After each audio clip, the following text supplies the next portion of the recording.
So Donald Stojack always talks to interesting people all day long. And today, I'm really excited to talk to probably one of the most interesting persons that has ever crossed paths with me is Dr. Kim Bonniksen. And I just call her Kim. And for all of you here listening today, Kim is someone I met back when I was working with Chet Holmes. And one of the things that I was doing back then was being a proponent of Chet's core story strategy. And that was his preeminent kind of marketing, signature marketing piece. And I was the salesperson selling those things. And Chet Holmes was absolutely brilliant.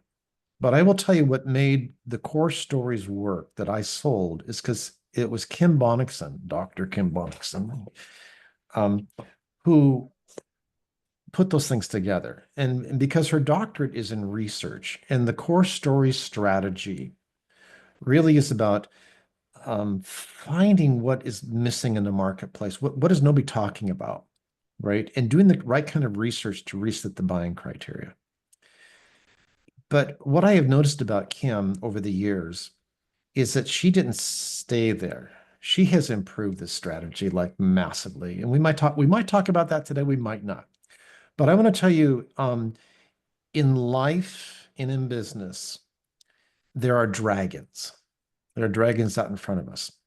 And as I face my dragons, both in business and life, there is nobody else that I would want to have at my side other than Kim. And Kim has actually been at my side for many years, and she has carried me massively.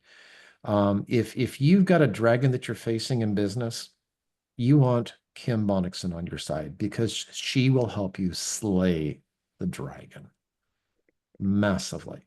And I don't say that very lightly. I've watched her do it.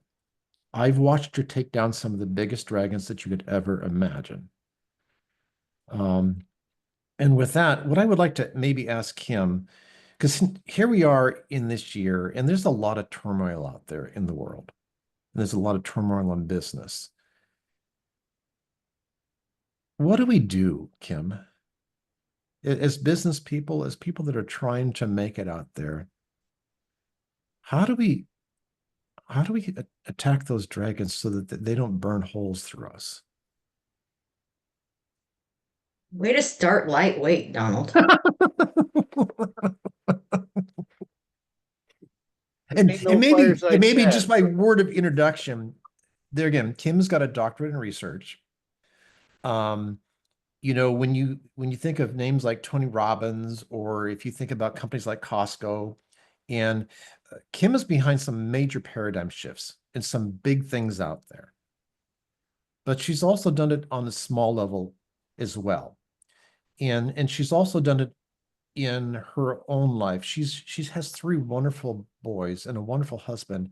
Her sons are like magic because they have magic parents. But having said that, I have seen major shifts in companies' marketing messages that have moved them across, not just across the finish line, but 10 goal yards down because of Kim's insight and movement of that. Thank you, Donald. Well, it's the truth.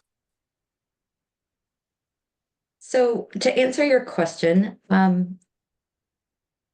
stopped doing legends when the pandemic hit. Mm-hmm. And I stopped because I felt called to support educators. Kim Bonniksen. So I don't know what that was. So I was really, as you know, Donald, my husband Eric is the president of the Small School Districts Association. And during the pandemic, I witnessed school leaders be forced by so many dragons. Like it was so unfair and Mm-hmm. so uh, devastating. I listened to school leaders sobbing over the challenges that the children of their districts were facing. So my husband and I created a framework that we taught that I think is the answer to the question that you just asked. And we were asked to present it on a nationwide scale at the very first seminar that happened in person post-pandemic. And the topics that we were asked to present on was crisis agnostic design. I'm going to say that again. Ooh, slowly. Agnostic design. So what's agnostic? Kind of like Anybody know? not sure which way you want to go. That's kind of it. It doesn't matter. So crisis, obviously, the challenges, the dragons.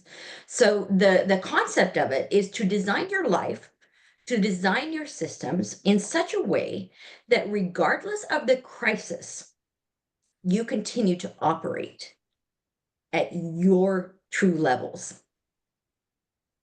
I think you got it. Repeat it back to me. No matter I saw what, it in your eyes. no matter what is being thrown at you, all the doo-doo, you're able to stand tall and make the world work. Make your world work. Mm-hmm. You're not responsible for the rest of the world. Mm-hmm. And that's really key because as leaders, we think it's our job to fix everything in front of us. But we're better to stay in our lane. And I shared with you The Great Leap by Gay Hendricks. Yes. And we talked about zones of genius. Mm-hmm. You don't do anyone in your circle a favor by diminishing yourself to a zone of incompetence. If you are behaving in an incompetent manner because you think you're needed, you're probably making a bigger mess. True or false? True. Okay, so if we adapt our systems, our mindset to this is who I am, this is who I serve, and these are the ways that I'm gifted with skills that serve that population. Now, that might be our spouse, that might be our children, that might be the people we work with, it might be a religious organization. Whatever communities we choose to be a part of, we have a role to play. And when we stick to the roles that give us time in our zone of genius, we experience what he labels Einstein time. And Einstein time, I think you've probably all experienced this, is where you are so in the zone, literally, that time disappears, that days have gone by, and you're so enamored in the projects, in the momentum, in the mission of what you're doing, that time is irrelevant. You're not tired. You're not hungry. You don't need external validation because your spirit is full and your soul is calling to complete this work. That's crisis agnostic design. It's staying true to you, to the people you serve, and to the missions you're called for. And it's interesting. And you and I have got some projects going, and I'm really excited because I think so much of the walls that get encountered in business. And I just jumped off of an incredible series of workshops with Eric Forrester here on the call about overcome these walls. I think businesses are out of alignment and they don't realize it. They think they know who they serve, but they don't, or they know who they serve, but they really don't know about them.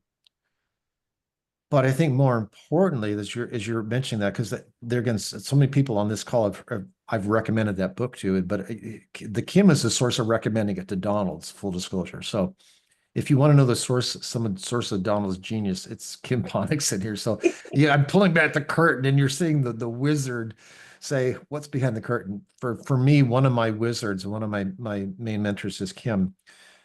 But I think, and let me stop you there for a minute. Let me make really clear that we are both each other's wizards. Well, Yes. Now, that's the beauty of it, Mhm. is Yeah. being a wizard to people you care about Yeah. and allowing them to be a wizard in your life as well. Mm.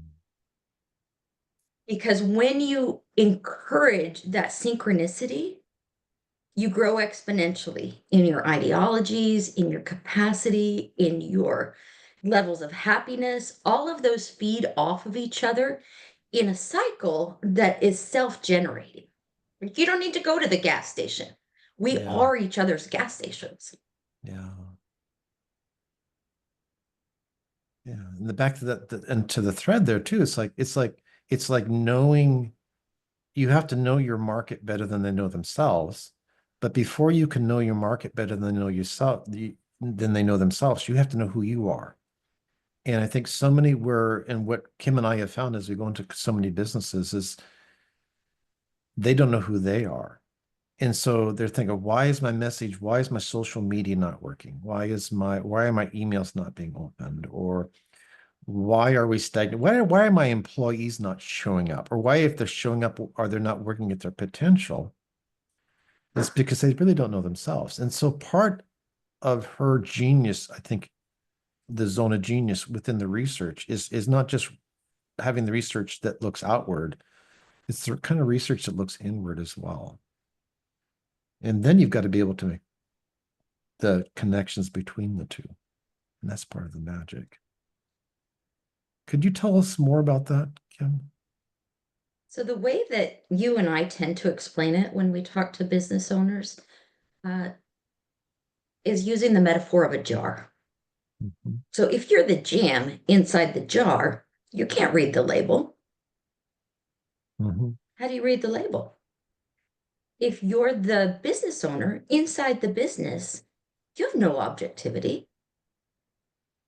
Asking you to be the one to evaluate where you are, it's completely impossible. That's not a research paradigm that anyone can ascribe to. So it's being able to rely on someone that you trust with your most important missions, to be able to come in from an objective standpoint and do observation, do deep questions, conduct a vision quest, and Mhm. find out where the roots of this business are. Why did it begin? Where was the passion? And remind those that have been buried in the details, stuck in the weeds of operating the business, the why, the who, the really important questions that tend to get diminished in the face of crises. Mhm. So when we face struggles, we go to work. And crisis agnostic principles say, know that all of that's going to come at you. We know there's going to be disasters. We know there's going to be ups and there's going to be downs. We anticipate those and we stick to. So we present a product, I guess, in the legend. And the legend is formulated based on oral traditions. So if you think way back to childhood, we're told stories as children. And those stories are way more than stories. They're lessons. They're teaching us how to be good people. They're teaching us how to love. They're teaching us how to get along in society. And that's what oral tradition has always been. But in advertising, we kind of forgot Mhm. our roots and we left aside the ways of communication that tell us whether or not someone is authentic. And what we know about organizations is if we can get to that little center, the hub of who and what they are, then everything else that emanates from the hub is going to be in tune and in sync. It's when you start shooting random spokes out that you don't have a wheel anymore and nothing moves.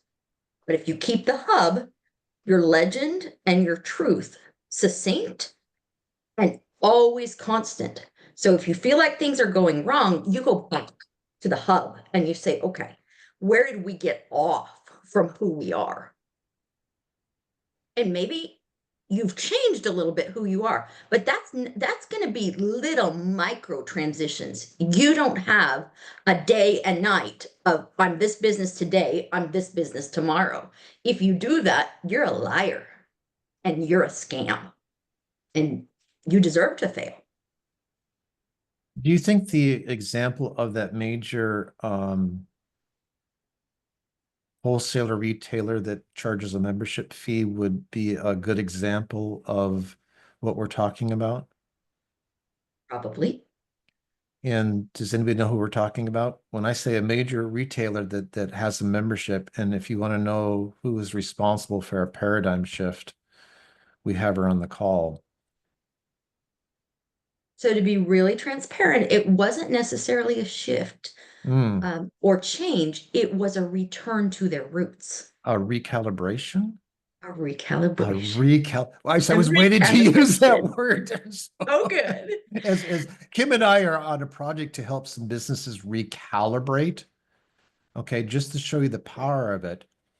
You know, there have been big behemoths. You know, we think about Sears, we think about IBM, right? You think they had it made. And because they failed to do this, they're in the dustbins of history. So here's an example that I'll let Kim maybe share from her perspective what that looked like. So we completed a project for Costco's business division.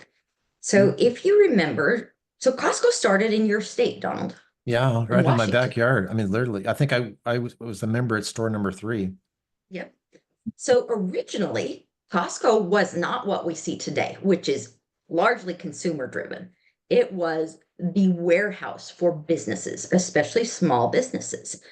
And what they found, this has been 12, 13 years ago, what they found was that they were losing business members to, at the time, Sam's Club and Office Depot sort of fell off the rails, but they were threatening Costco and Sam's Club to take over the business world.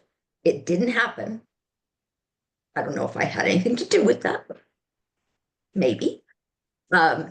So the whole principle, their legend was called the Legend of the Entrepreneur, Legend of the American Entrepreneur. And we highlighted how critical small business is to the economy of the United States and why those business owners deserved a gorilla in the fight. And Costco literally was the gorilla that stood up to large manufacturers and got the best deals that would work for small business owners. Now, I don't know if you are old enough to remember going into Costco's and seeing on the walls the big banners that talked about each of the business services that would be offered. They don't exist anymore. You'd have to go back in your memory to be able to look at that. So their whole campaign was to hold back the business community because they had focused so much on the mom and pop that was going and buying in bulk for groceries. Well, those clients are not as good a client as a business. So servicing the consumer client was more expensive.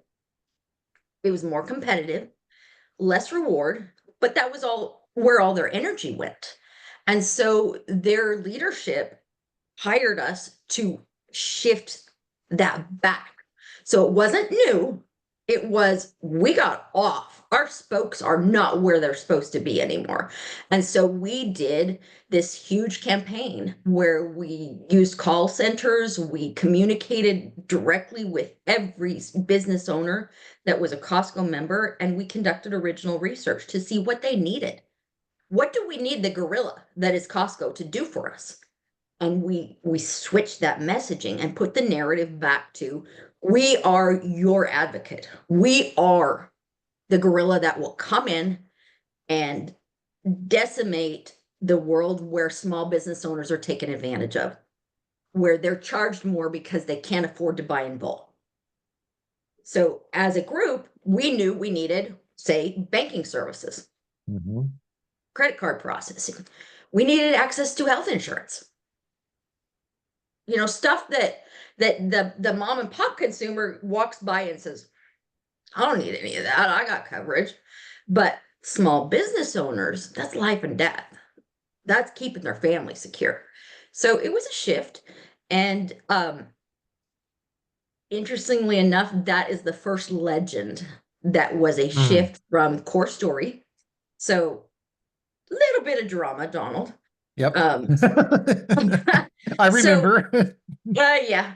So Donald if and I, anybody wants to know who can make sparks happen in a room, it's Kim. So.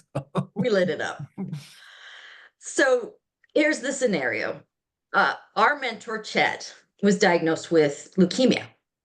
Just tragic, out of nowhere. Tried everything and sadly passed away from it. There were members in our organization that took advantage of that situation, and it became a coup. Would you say a coup, Donald? It's a bloodbath. It was a bloodbath. So without getting more specific, it was a mess. And Donald and I were trying to be ethical, trying to keep our integrity and make the best of a really gnarly situation. In the midst of that, those sparks flew, and Kim and that organization separated. That caused major drama because Costco was the biggest contract they had ever landed. And Costco said, we're canceling, because they substituted me with people they didn't really want. So Costco put their foot down and said, if we don't get Dr. Bonniksen, you can cancel our contract and we're out. So I negotiated, and Chet and I had been rewriting the Ultimate Sales Machine with the updated version of the core story, because it was falling flat because it lacked emotional connection, and because the casting.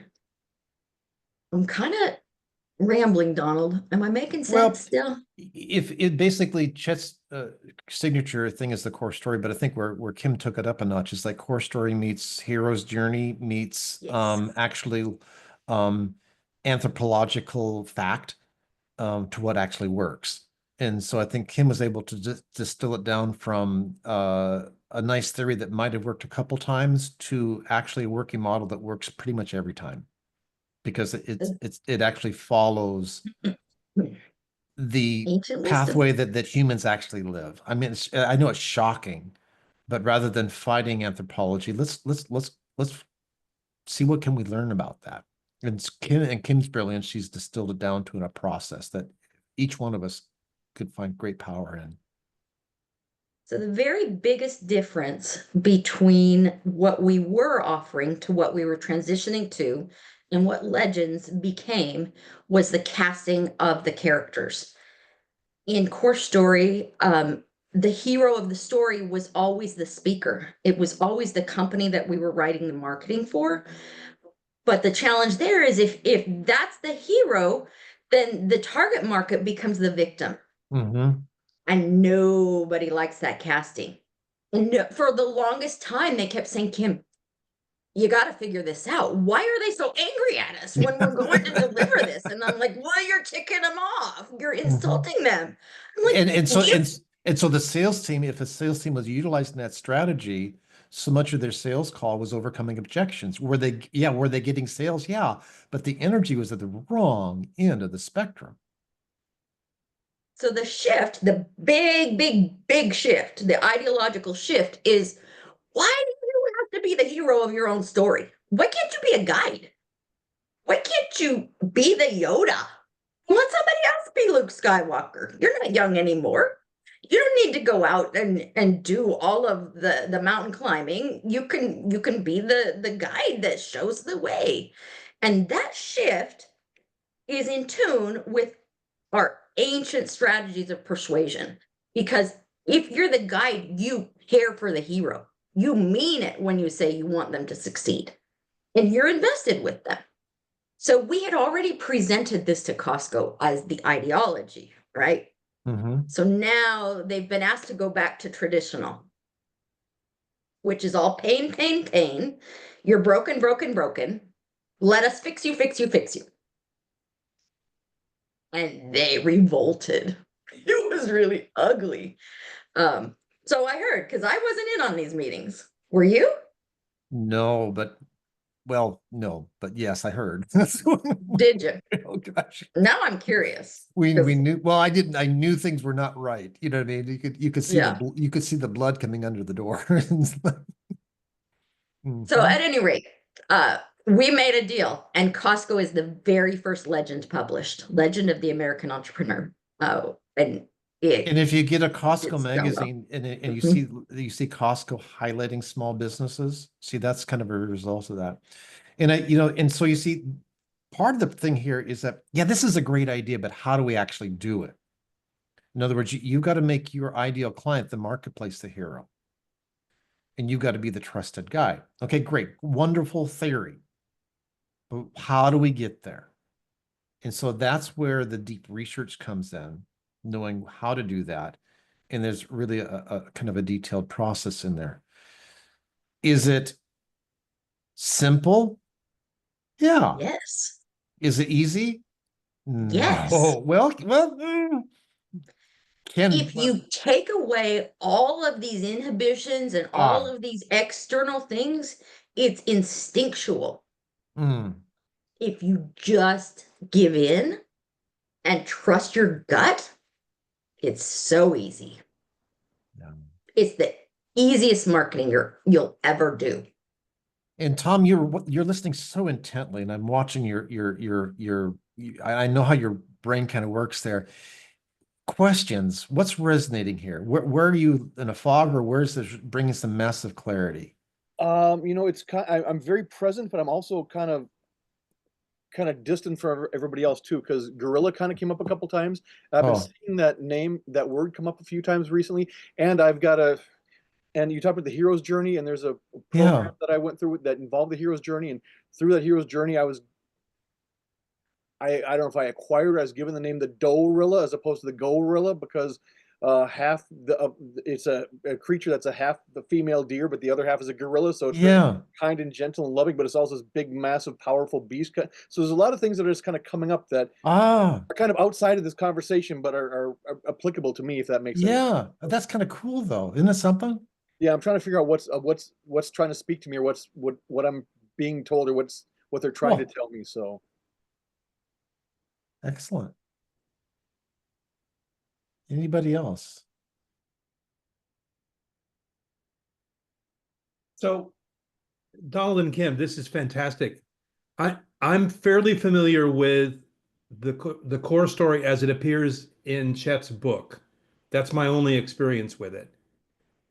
And I'm curious, and the legend piece, I'm not quite, that sounds like something that came a little bit later. But I'm just curious where, and let me say this also, the core story completely resonates with, I mean, it resonates with me, and I'm using it as I'm able to. But I'm curious what you're saying veers off from that, and maybe it doesn't. I'm just not quite sure. If I missed the turn, or I'm on the wrong way. So the legend, Eric, the difference is, and they're gonna, as I've shared with some of you, I did not realize how prolific I was in selling Chet's core story. In other words, Donald bought into it 1,000%. And I don't think anybody sold more core stories than Donald Stojack in tenure then, or even to this day. And I can do a core story with my eyes closed. The legend core story basically moves that needle way over and finds a core story, Eric, I think is the way to look at it. A core story is kind of static.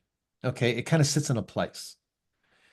And maybe that worked at one time. Maybe when we were more one-dimensional in the marketplace. We got a black and white newspaper, or it was just, when satellite radio came in, you think maybe it would work. The marketplace is much more savvy nowadays. You have to have a lot more touch points as a marketer, as a salesperson, to get through to who you're talking to. So the market is dynamic and it shifts by the moment. The problem with the core story is it stays in one place, where a legend core story truly taps into the core emotion. And because now that you're tapped into the core emotion, you have flexibility. And you're not understanding the surface of your client. You're truly understanding the core of your own being and your own offer, and can connect it then with the marketplace. And not just the marketplace, but actually the ideal client in that marketplace, because there's always within a marketplace a smaller subset of better clients or ideal clients. And too many businesses, they get every client that they can. We're all guilty of that, right? Terry, everybody shows up at your workshop. You think, I want all of them to sign up for my program. No, you don't, right? Because some of them you don't want in your program, but you think, oh, I wanted to pay. Because truly what you want to develop is not clients. And I think Chet's core story was masterful at developing clients. You want to develop advocates. When your methodologies now, because they are dynamic, not static, and they are truly tied into your core and connecting with the ideal client out there, defining them, now your processes, your sales funnels, or whatever, are not just transactional. You're dropping bombs off that are basically, any given tactic. That means rather than a post just getting a like, to a post going viral. That's how I would say the change is. It's in orders of magnitude. It's not an incremental increase. That's the difference. Because the power really lies within the human spirit, and what the human spirit naturally attaches to. And so if you can take who you are and naturally attach it to the natural mechanisms that are already there, you're going to amplify your imprint out into the world in orders of magnitude. Does that make sense? It's like, really? Oh my gosh. Yeah. Maybe we could teach the legends structure. I think that might make more sense. Can we do it in 10 minutes? We can do it in one. Yeah. Yeah. Okay, so everybody think back to your favorite bedtime story that you had as a child, or you spoke to your children, or your favorite movie. Any of those things. I'll give you 5 seconds. See if my formula matches that structure. Chapter 1, once upon a time. Chapter 2, there was a dragon, an enemy, a bad guy. Chapter 3, a great hero was called to fight the dragon. Chapter 4, the hero relied on the services of a trusted essential guide. Chapter 5, the guide provided a new path, a magical weapon, a new idea, a strength that you didn't know you had. Chapter 6, the worst thing you can do to a hero is send them off with rose-colored glasses and let them go on their way to fight the dragon and get bit by the snake on the side of the road because they weren't paying attention. So chapter 6 is forewarnings. What dangers are on the way to fight the dragon? So don't get killed before you get to the battle. Chapter 7, I'm sure you can guess it, and they all success. That's it. Legends, landscape, enemies, great hero, essential guide, new path, dangers, success. Now we teach that to companies, but if you use that in everyday life, you can talk your kids into anything you want, because they are the hero of the story. you are the guide. Now, you don't call out those chapters, you just speak that way. And that is the human instinctual way of communicating about something you actually care about. Easy enough?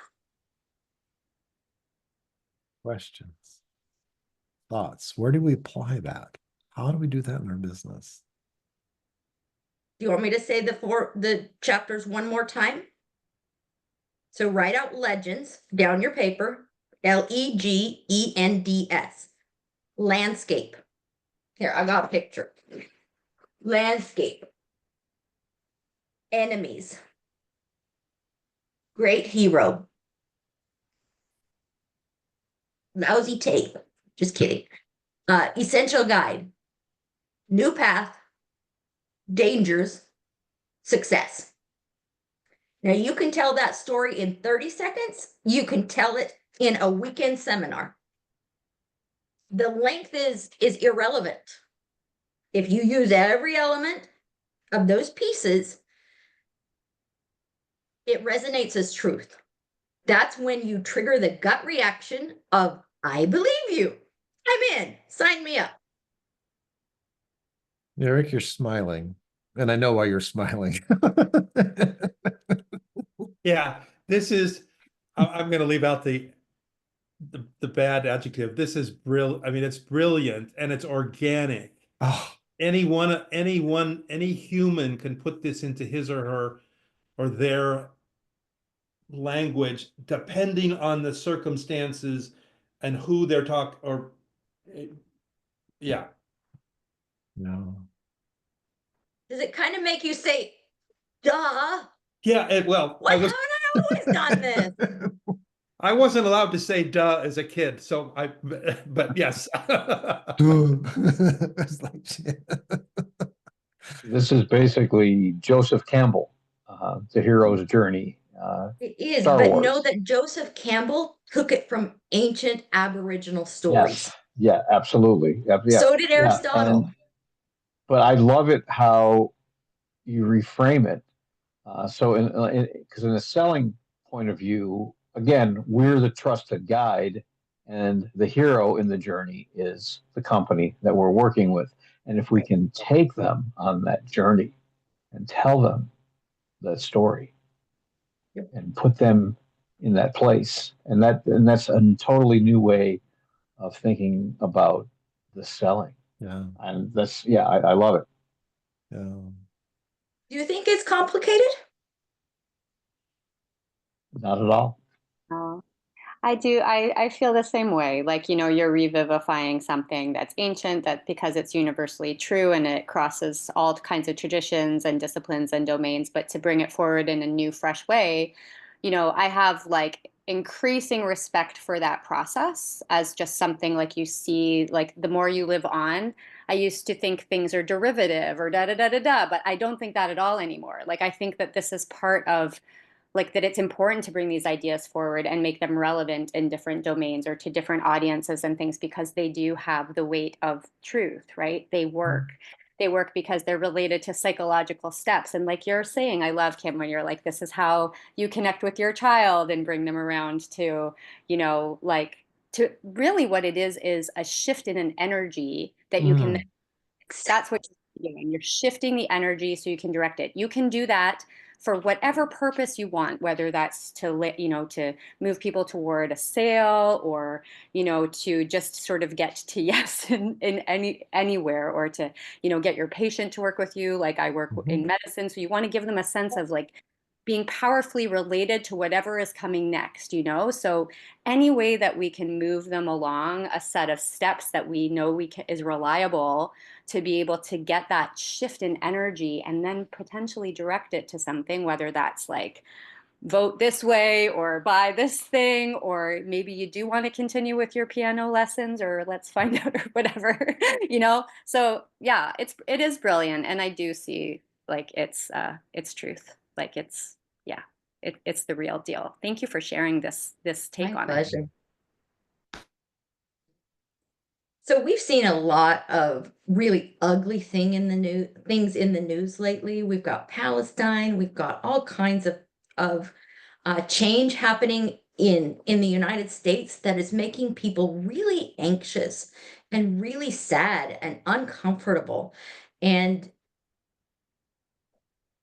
when a couple years after we initiated Legends, we were contacted by a nonprofit group out of Iraq who were trying to put the country back together after all of its intellectuals got either assassinated or exiled from the country. So now, post-war, they're trying to rebuild civilization from the ground up, right?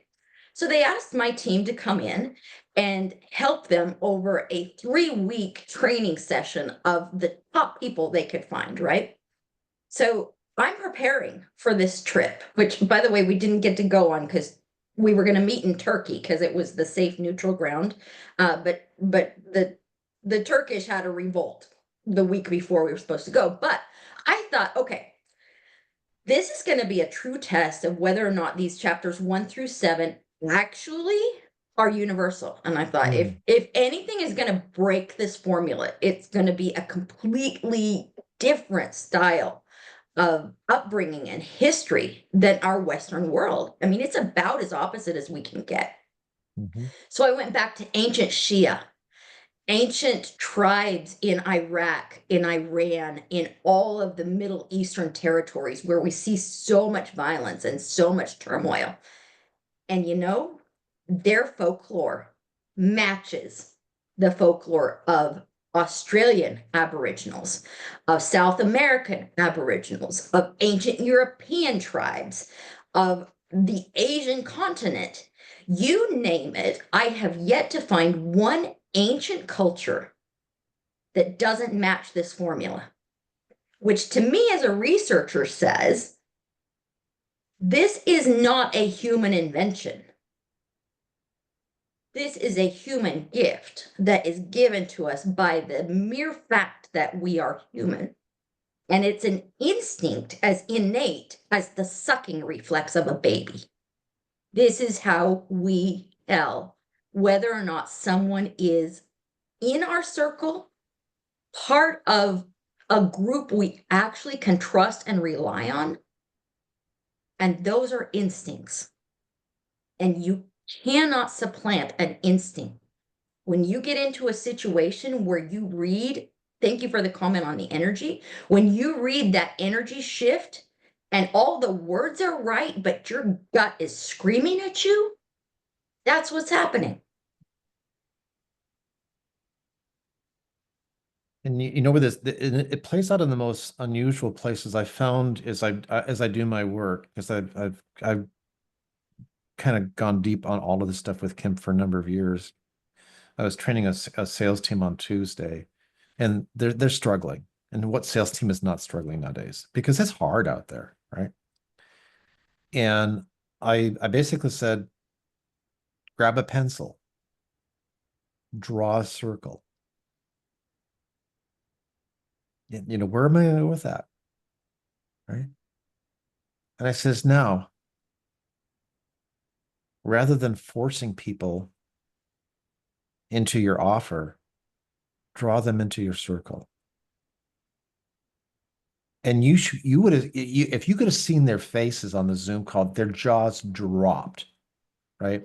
They went from like, how do we do this, to like, oh, do you feel the difference? And so challenge yourself with that as you're facing your marketplace out there. Draw a circle on on a paper and just say to yourself, how do I draw them into the circle? Don't Can I push. give you one more piece to that? Yeah, yeah. So here's your circle, Donald. Here's their circle. Where do those circles overlap? Yeah. If they don't, you don't have any business. No. Yeah. Being in each other's circle. Yep.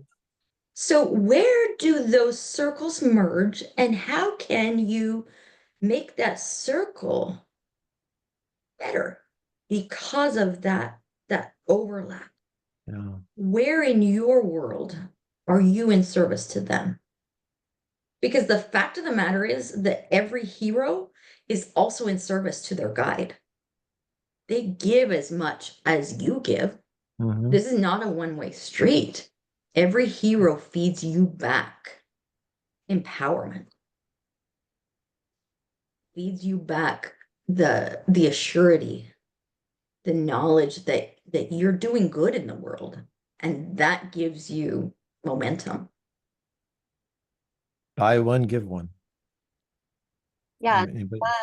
the Venn is representative of not just like a 1+1 or finding alignment, but of emergent properties, right? And that is that energy shift. Like it is literally physics. Like it's a great rabbit hole to go down if you want to understand influence or persuasion or just the human condition at all. Mhm. As that finding the ellipsis, that finding the commonality in like what you're trying to achieve or values alignment, finding that through line between values and then what you're trying to move people toward, or showing them, not even moving them toward, like you say, you're magnetizing them, you're just helping them discover that for themselves, and then it's easy because they found the through line. But that the Venn I love, and I use it a lot in my work too, and the flower of life and the seed of life and the bigger, more and more and more sophisticated emergent properties. That is the key. If you actually create that, it's a great metaphor, but it's also it has the effect of expanding your sense, expanding your actual energy. And it's difficult to measure, but we all feel it. And then you have that to work with. That's what can allow you to like heal or grow or adapt or say yes to something that's outside of your comfort zone, but that is still truly for you. Because, right, we're trying to do this ethically, but like it becomes more than the sum of its parts, right? And we say that all the time, but think about what that really, really means, because it's real. It's invisible, but it's real and it's felt. And if you get that, you never have to sell a day in your life because it's just so clear. Yeah, good. Thank you, Robin. And Kim and I are on a mission. And so our mission is really to change the landscape of businesses here. We're kind of targeting like 10 million and up as far as revenue. And those are some of the most impactful ships out there, and trying to get those ships to kind of change and turn around. And sometimes we think, I would love to be a 10 million or up company. No, you don't. It's Hard. like, talk about, Heartburn City. One of my enterprises, we've got designs to take it to 100 million. And every time I look at that, I thought, oh my gosh, am I really going to be on that journey at some point here? So the key here, I think, within each of you is, how can I actually do this, right? And so kind of noodle on that. I mean, feel free to reach back out to myself or to Kim. We've done this. We are doing this. We're in the game every day. One of our partners in our project is Troy Aberle. And I've been very honored to work with Troy. And I think between my understanding of how this applies to businesses, Kim's deep resonance with the research part of it, and Troy really knows how to put this in play in a company. It's great this is all great, but now what do we do? And when you can kind of combine all of those things, you've got a massive shift ready to unleash in the universe. And we're really kind of excited about some of the stuff that we have upcoming. So kind of watch our channels and, check out my LinkedIn profile and Kim's and Troy Aberle. And I think we're really kind of excited with that. Any final questions or comments? Was this helpful for you today? And as I always do on my trainings, on a scale of 1 to 10, where would you rate this?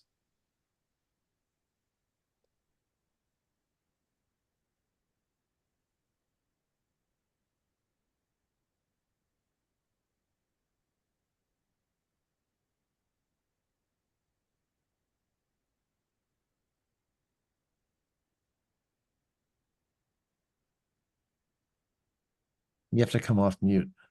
Eric, on a scale of 1 to 10. I don't follow directions well. I gave it a 20. Okay. So Eric, why a 20 and not a 30? So you fell into my trap. So when I do my trainings, see this is the process you've always got to do, no matter what anybody says. Okay, that's great, but why just that? Okay. On a scale of 1 to 10, you're only giving it a 20. I think we got some work to do. And so whatever feedback you get, I think the challenge for any of us in our own lives and our own business is to do better. And that's the story. Thank you, Kim. This was wonderful today. Really fun.